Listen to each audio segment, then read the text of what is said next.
The Kuga still has it, though. Grip that snazzier ST-line steering wheel and give it a turn, and the Kuga darts towards an apex.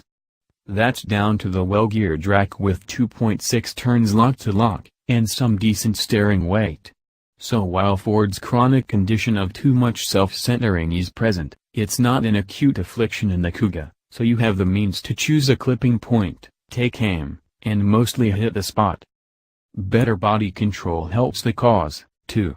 With the ST-line stiffer suspension, coupled with the fact that all four-wheel drive Kugas come with a 9mm drop in ride height, the consequence is less body lean and neater control through curves, even ones strewn with troublesome bumps.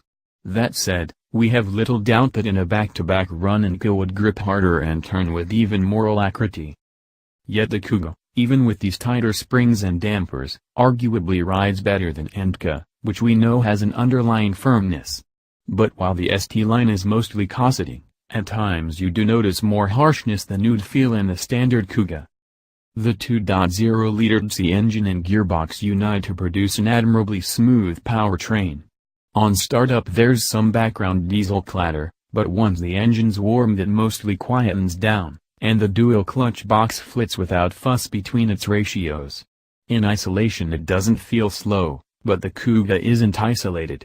For less than £35,000 there are a host of automatic, four-wheel drive SUV rivals that'll whisk you up to 70 miles per hour or past a dawdling truck much quicker. Many offer smarter cabins, as well. There's been some tidying, sure, so now you get fewer buttons on the dashboard and more center console storage space thanks to the ditching of the handbrake lever, but this doesn't hide what's still an old design, or mask the use of some decidedly low-rent materials. Compare it with the interior of a new Peugeot 3008, for example, and it feels a generation apart in its design and execution.